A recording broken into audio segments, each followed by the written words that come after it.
Hello, everyone, and welcome to Mentoring Moments. This is our 17th episode here on our podcast, and I am so delighted to have an amazing guest that I've gone really close to in the last couple of years through my connections with SAANYS.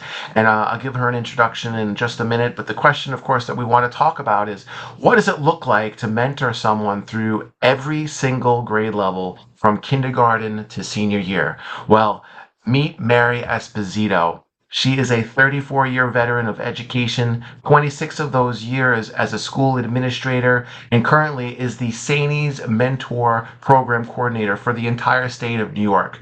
It is amazing. From teaching high school world language to leading elementary schools as principal, she has guided students and families at every aspect of the journey. And now she's dedicated to helping school leaders across New York State navigate the waters of administration and becoming the best versions of themselves. Today, we're talking about mentoring across generations, why elementary and secondary leaders need each other, and of course, whether she'd rather mentor a middle school assistant principal or an elementary principal of the year. So, Mary, welcome to Mentoring Moments. How are you doing? What's new? Thanks, Rob. Thanks for having me. That was a wonderful introduction. I really appreciate that. Yeah, I'm so happy to be here and excited to talk to you. This is my first podcast, so I'm very excited.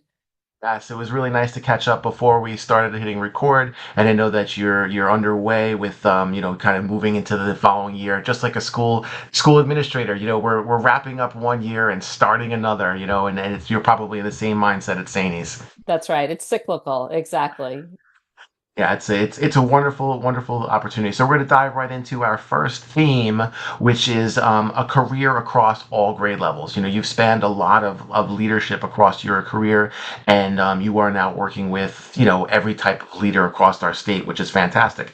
So with that in mind, what is the biggest misconception that you think elementary and secondary leaders have about each other, and then how might we bridge that relationship gap? Or that thought gap. Yeah, so elementary school and secondary school leaders have more in common than you think. I do think that, they work hard no matter what, and the work is different, right? If you're a high school administrator, a middle school administrator, you're dealing with different problems, right? You're dealing with adolescents, you're dealing with, career planning, college planning, things like that. And when you're an elementary principal, you're just getting to know these little people and help form them in their journey of becoming a human being, and that comes with a lot of bumps along the way. I mean, I've done both, and the work is hard, but the work is also very satisfying. And I think that the more that elementary leaders and secondary leaders can actually get together and talk about their work, and find common ground, I think that that is going to be key in getting them to, understand each other and really be able to appreciate the hard work that goes into both.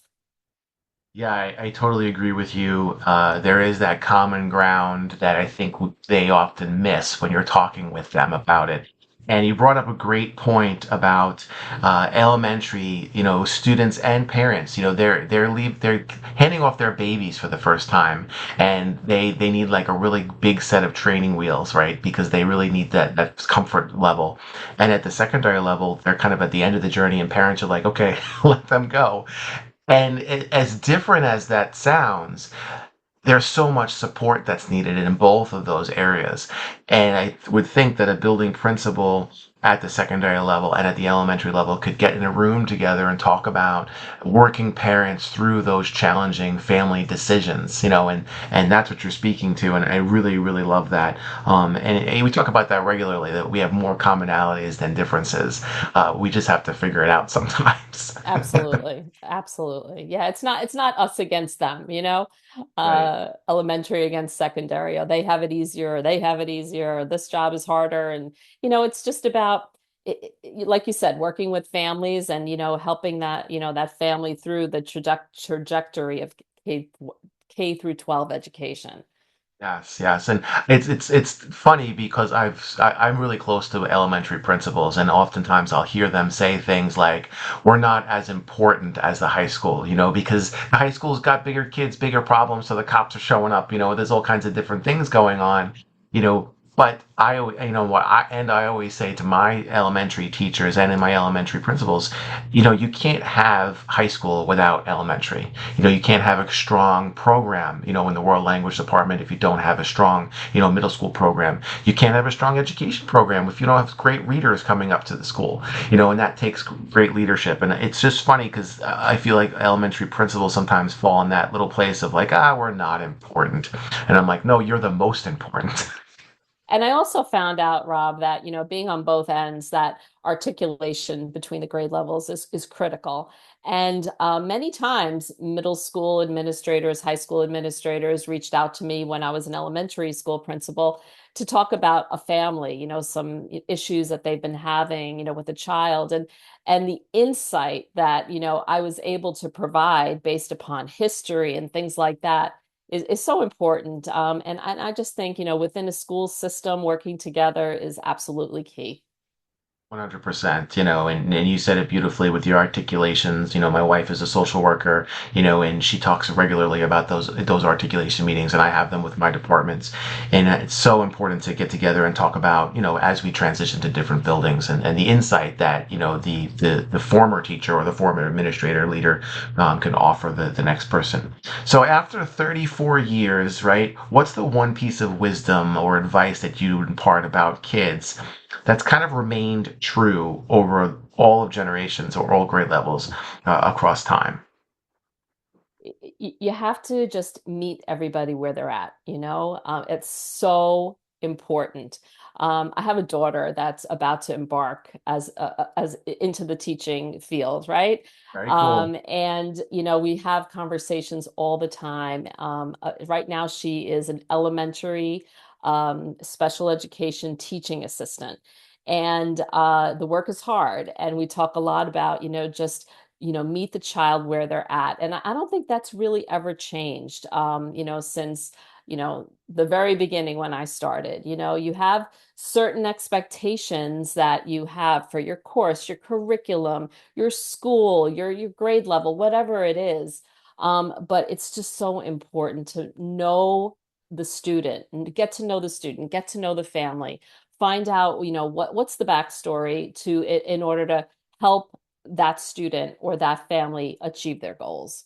I think that's been consistent throughout all time. I agree. Today I was with a person that we just hired as a leave replacement, first time teacher.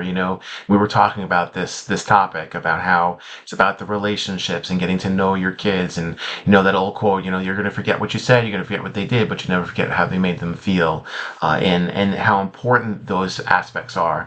And one of the things that I've been trying to flip the script on is people talk about classroom management. And when we talk about management, that's like a top-down thinking, but let's call it classroom leadership. If the teacher is talking about classroom leadership and we can get to that relationship core so kids feel like they belong and they're part of the class, I think that's really, really powerful. And it's so cool that your daughter is going to join the ranks of a special education. She's going to be a special education teacher, or is She she? actually is going to be she's aspiring to be a math teacher, Okay. somewhere in the middle school through high school age levels, so somewhere in the secondary realm. So she does her student teaching next year, and she's very excited about it. That's wonderful. Yeah, that's really, really great. And I would imagine her experience that she's gaining in the special education realm is going to help her build those empathy skills that we need. Because, 100%. like you had said, meet the kids where they are. I love that phrase, and we always say it, and we say that education is cyclical, and the pendulum keeps swinging back and forth. But the thing that's always true is that relationship piece. One of the things I like to talk about with leaders is we talk to our teachers all the time. You have to differentiate, meet kids where they are. Well, leaders, we have to differentiate to our teachers, and we have to make sure that we're meeting our teachers where they are, because a new teacher like your daughter is going to need something very different than a teacher that's been teaching for 15 years. And 100%. so as leaders we have to do the same. All right, awesome. So thank you. So mentoring through SAANYS. So we're going to pivot a little bit into your work as a SAANYS and put that SAANYS hat on. So you've been at SAANYS now with as the mentoring program coordinator for quite some time. You've been shaping leaders across New York State. What do you think is the most common fear for new administrators that they may bring to you, and how might you unpack that fear with them? Yeah, so I think as new administrators, I think they're just afraid of perception, how they're being perceived, how they're being perceived by staff, how they're being perceived by their community, by their superiors, and just trying to just know everything that has to be done in that first year, the first 2 years, just knowing the people, places, and things, and just trying to manage the schedule and just get it all to work. But I think the big fear for them is just wanting to do a good job and being recognized and for doing that the job as best as they can. Knowing that there are going to be issues along the way. There are always bumps along the way. So I think that's it. And I think the most important thing, especially with us from SAANYS, is not leaving them by themselves. Like, don't be on an island. You have so many supports that you can reach out to, and really that's what we do at SAANYS. We're really there to support our new leaders, our aspiring leaders, leaders that are changing positions. We're there to support them in any way that we can to be successful. And it's really nice to have an organization that does that. We've talked about this in the past, like the old school of teachers of, welcome to my school. There's your classroom. See you in June. And unfortunately, I feel like administrators have the same challenge. Yep. You're hired, your assistant superintendent says, congratulations. There's your office. Good luck. Now And what? now what? Right. Yeah, And, exactly. and even though New York State has a required mentoring program, not a lot of districts are actually doing that for leaders, which is a challenge in of itself. But you did mention, you're right. There's so many things that a new administrator has to kind of, check the boxes on. There's so many different things, right? So, and then you talked about, building up relationships with people. So, is there a tactical piece of advice that you would give like a new administrator that's facing all of those check the box items, right? But then how they could kind of, put people first, people before paper is what one of my friends says all the time. How can you Yeah. get them to do that? I love that. Put people before paper. Absolutely. I encourage whenever I do coaching with my mentees, I encourage them to make appointments with all of their staff. And not just do it that first time, to kind of get to know you type of thing, but try to really be really mindful and meet with those people to get to know them on a personal level, a professional level, not just have it be that, that observation, pre-conference, post-conference, and just, kind of get it done type of thing, but really to be able to have, meaningful conversations with them and really get to know them on a deeper level. I think that teachers that do that with their students have more successful results. And I think administrators that do that with their teachers and with their staff members also have more successful results. I think that, teachers really appreciate the administrator who goes above and beyond to get to know that teacher as a person. So that when that teacher does have, whether it's an issue with a child or a family, or, they're just struggling with curriculum or just trying to get it all done, I think that, that empathy piece comes into play when, you really can put yourself in the shoes of that teacher, know what they're going through, whether it's, the makeup of their class is just particularly difficult this year, or they're having, a difficult family that, just they're not able to resolve issues with, or, just sometimes it could be personal matters. And, I just think empathy goes a long way. I think getting to know the people you work with so closely on a daily basis really is so helpful to make that first year and the years that follow successful years. You just made me re-realize why you and I get along so well, because Yes. it's exactly what. So it's funny as you're saying this. Make appointments with people. I literally last week made appointments with my veteran teachers because I'm in a new district this year. So I'm trying to build relationships. So I'm Yeah. doing my half year check-ins with people, and making those purposeful appointments, those meaningful things. And the teacher, my question that I'm asking, the first question I'm asking them is, what is different this year that you want more of? So really trying to get, them to talk about the things that they appreciate so I can make sure I continue to do those things. And the consistent message is doing those small things, that I've done observations, but I walk through and I check in with people, and I know that they're buying a new house, or I know that they have, a new child being born.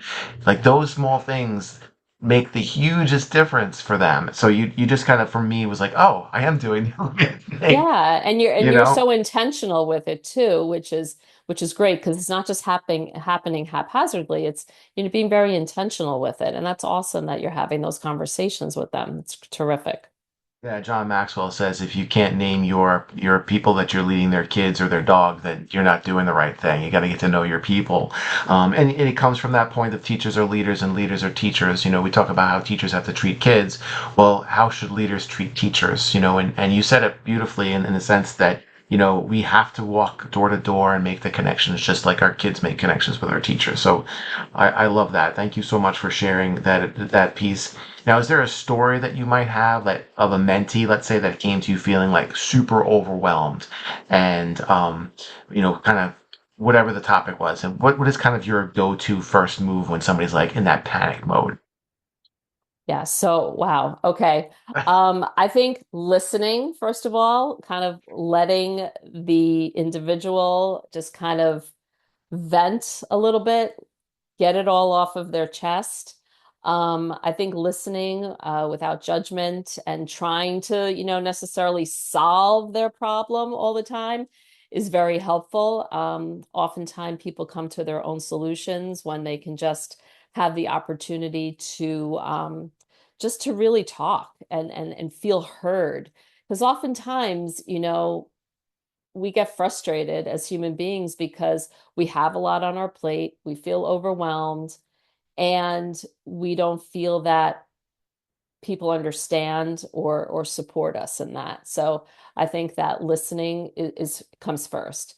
And then asking the question, like, what is it that I can do to support you?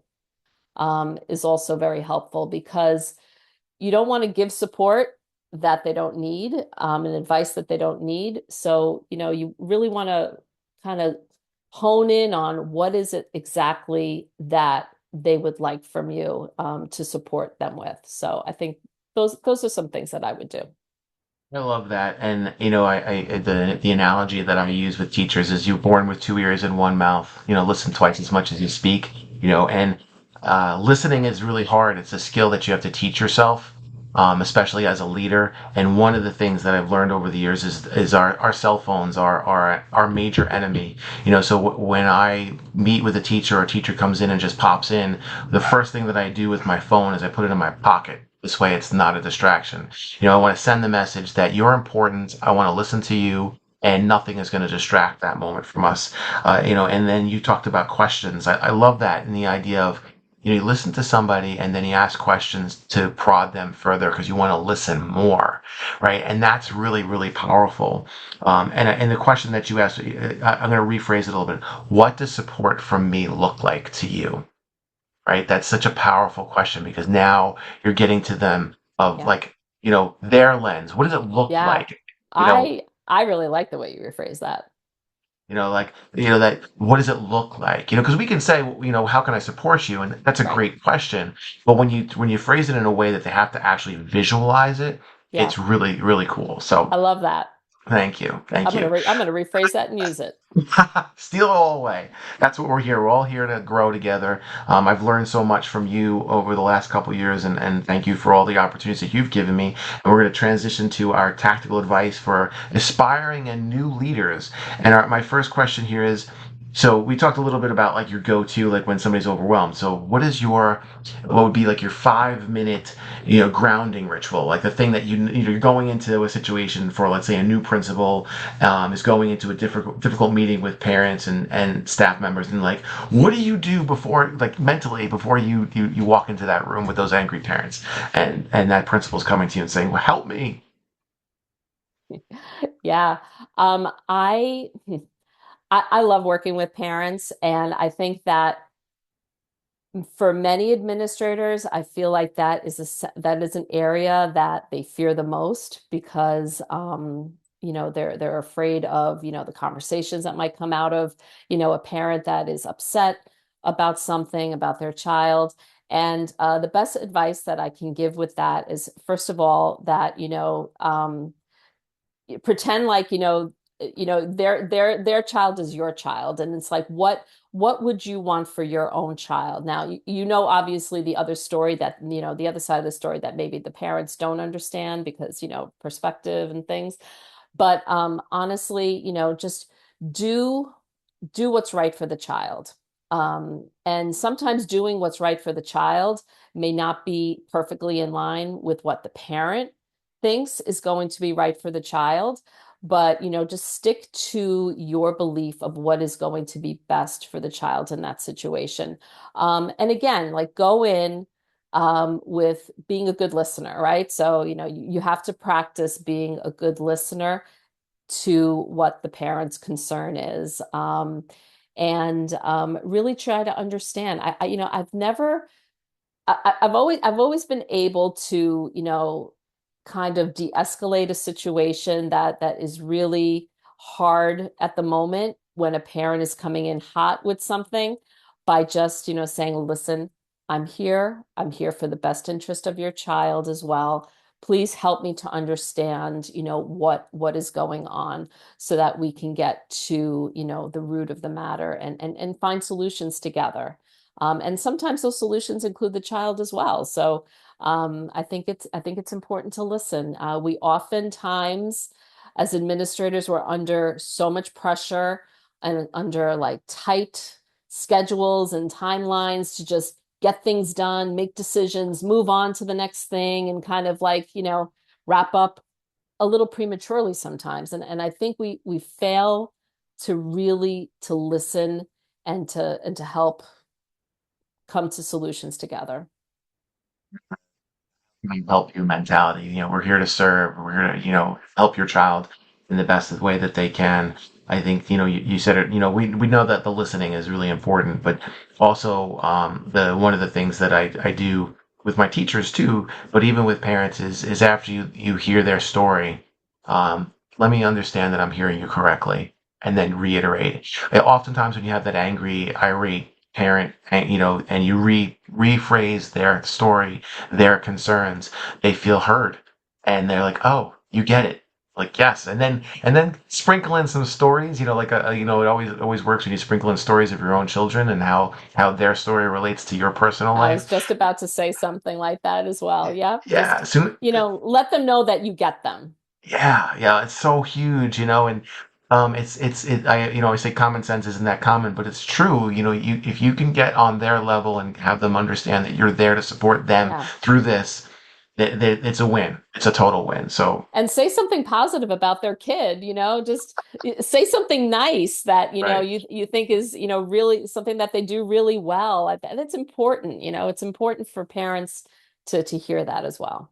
Yeah, yeah. So that's great. So, as you are working with kind of aspiring leaders, right? And I'm sure you've seen aspiring leaders go into spots that you're like, oh my goodness, So, what's the one question you wish every aspiring leader would kind of ask themselves before they take the leap into administration?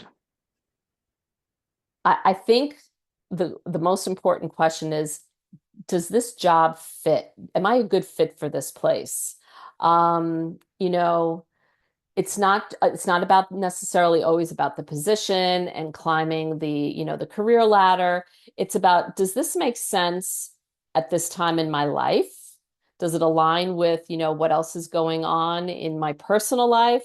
Does this district, does this school, align with my own, my own mission. The mission of the school is do I believe in it, because you set yourself up for failure when you're trying to fit the square peg in the round hole. You really have to try to make sure that this is a place where you envision yourself, like you see yourself doing great work here. And I think if you can really get excited about a job and really, feel that, this is exciting. I see myself doing well here. I see myself, loving this job, and having it be a good fit. Just know that, just don't take any old job. Like just make sure that, you're being very, very careful with what you're selecting. Yeah, I had a friend of mine that said to me, even if you're going into the superintendency, to do the research, know the culture of the district, know the culture of the building, know what you're walking into, and make sure that you fit the place. As much as you think the place is going to fit you, you have to fit the place. Sure. It's so, so important. And you talk about the sense of time in your life that, I can't stress that enough. I was speaking with a teacher, actually, it was today, actually. She is a young baby at home, probably about 2 or 3 years old, and is looking to do her administrative internship. And the conversation about timelines of when she wants to become an administrator and leader. And we had that conversation of like, well, where are you at as a parent? And how much time can you take away from home, and how far is your drive? All those really kind of black and white nitty gritty questions, but they're so important because when you take the leap, you oftentimes, you're there until sometimes 10 o'clock at night working through some challenges, or you're going to an evening event, and there's times that you're getting pulled away from things at home. And if your children are young and they need you, you're not going to be able to dive all the time into your position. So I'm so glad that you mentioned that. Yeah, it's scary, and you really and things change, and sometimes they change from one year to the next. I have twin girls, and when they were 3 years old, the principalship in my building, the building where I was AP, was available. And and people didn't understand why I wasn't going for it. And I said, this is just not the right time. Like, this is just not the right time. And then the very next year, they were only 4 years old at that time, just a year later, a principalship in my district opened up, and all of a sudden it felt different to me. It felt like this is the right time. It was the right fit. I really thought about it, and I saw myself in this position. So it really, you just have to be really introspective, and just, have good hard conversations with yourself. Yeah. Self-talk, and like you said, vision yourself in that Yeah. position. I love that aspect. All right, my friend, we're moving on to our RW rapid fire questions that I had given you Okay. ahead of time, so we'll have some fun with these. And Okay. our All right, so our first one is, would you rather mentor a middle school assistant principal or an elementary principal of the year? Middle school assistant principal. So why? I just think that the assistant principalship is such an amazing position. You're just doing everything, and it's it's usually an entry level position, so it's just something that I feel I could be very helpful and useful to somebody who is just learning the ropes, like fresh. Yeah, you and I are similar in the sense that my jam is the first year teachers, first year administrators. So when I phrased that question, I was like, this is the idea of, do you want to be the person that's getting the person off the ground, or getting the person that's kind of leaving off, on their way, or Right, has the self-confidence to do the job. Great. right. Number two, what's the most well-intentioned but outdated advice that you've heard early in your career? So this is a good one. Okay. The assistant principal should be hated, and the Uh, principal should be feared. yes. Wow. Yep. Mm-hmm. That's like the don't smile till it's Christmas. Exactly. Yeah, and it's so funny because when you go to like admin 101 classes and you start talking to people and you start learning about the different leadership styles, there is still kind of that old school mentality in some places. And then you start to read leadership books and you start to understand like, no, this is about relationships. And you're like, wait a minute. When I was a teacher, I did this stuff, but now I'm an administrator and I'm not doing this stuff. And Right. it's so funny how people don't make those connections of the relationships and the care and the love and the passion. So, all right, my friend. So, what do you prefer? Do you prefer a morning coffee ritual or an end of the day debrief? Well, I would say the end of the day debrief because Okay. I think that that's when people are kind of more available. In the morning, people are getting ready for their day. And then at the end of the day, they kind of process what has happened. And I think I have actually captured better conversations with people at the end of the day. Even though you might say, like, we're exhausted, we're ready to, just pack it up and go home. I think the end of the day has been far more productive in many Yeah. ways. It's funny that, as you're answering that question, I'm thinking about myself, right? And I'm thinking there's a podcast I was listening to today, and it talked about how, we always want to improve our team. And a lot of times we lean into our team. How do we improve our team? How do we improve our team? And oftentimes, if we improved ourselves, we would improve our team. So to spend time focusing on ourselves. So for me, my morning coffee ritual is about me. I read a passage, I read a little bit, and about me growing and becoming a better leader. And the end of the day is when my teachers are coming in my office and saying blah blah blah blah. And now I get really productive at the end of the day because they Yeah. want to spend that time with me. So that's a Yep. really cool piece that I actually forgot about. So for me, I was thinking about the coffee, and you just brought in the end of the day. And I'm like, yes, I can't tell you how many times that end of the day is so important for me, for you, for all of us leaders to, you have that door open for your office. Yep.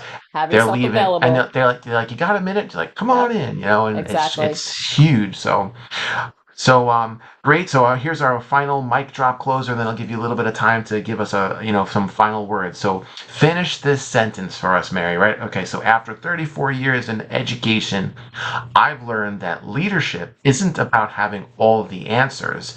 It's about dot dot dot. It's not about having all of the answers. It's about asking more questions. It's about listening.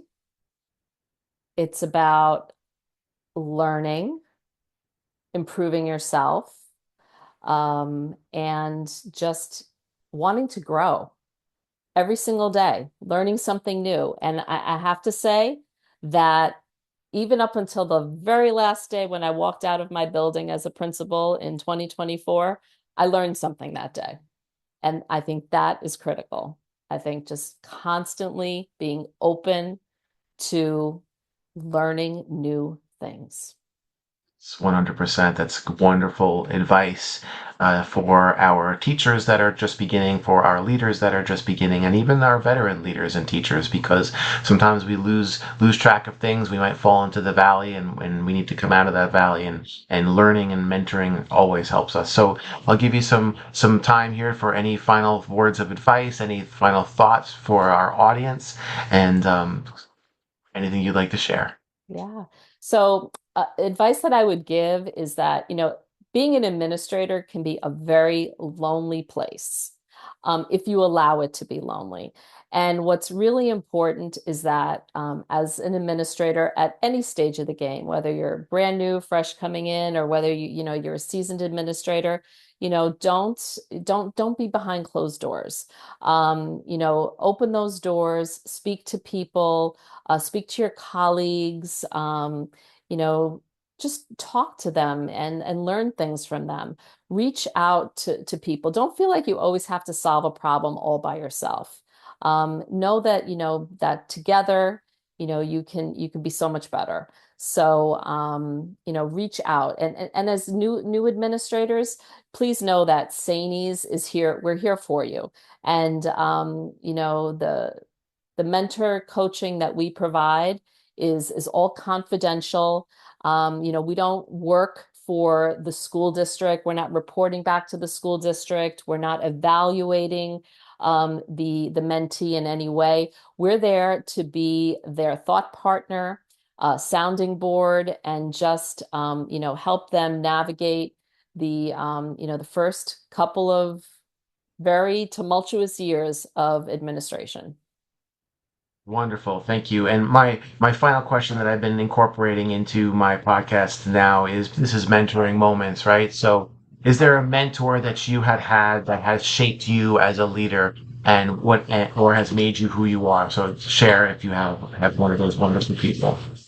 I can think of three right off the top of my head, that people that, just were there for me at different stages and levels. So, I had an assistant superintendent. Her name is Bedelia Fries, and she was the one who hired me as an assistant principal and believed in me, coming out of a foreign language classroom to, become a middle school assistant principal. And she was someone that I really wanted to emulate in terms of the way she led the school district. And so she was a great mentor for me when I first started out as a new administrator. And believe it or not, when I of course you can believe it, but a teacher was a mentor to me. So when I went from secondary to elementary, I was the only principal in the building. So I didn't have another admin in the building. So I was all by myself. And there was a very, very special teacher. Her name is Robin Ackerman. And she helped me a lot in terms of learning about elementary education. And she was just phenomenal. And it was great. Like, And just that's a reach out to people. They don't have to be, administrators. They could be teachers, they could be office staff. They can be your mentors. Yes, I say that to my brand new teachers when I first meet them. I said, we're going to be mentoring together. We're on a learning journey together. I'm going to learn just as much from you as you're going to learn from me. That's right. And you are the perfect example of that, like you saying, going in and learning from your teachers as a new administrator, but also learning from your assistant superintendent. So thank you so very much, Mary, for being part Thank of our you. yes, for being part of our mentoring moments. And to our audience, if this conversation meant anything to you, please follow us on the Apple Podcast, the Amazon Podcast, or Spotify. It takes 5 seconds, right? But it's also how other educators find conversations like these, and it tells the algorithm that mentorship matters. And guess what? You matter. So thank you so very much for all your time to listen to our mentoring moments. Go lead with heart, listen with purpose, and always pay it forward. Be someone's mentoring moment. Thank you again, Mary, and be well, Thank everyone. you. Take Yes. care.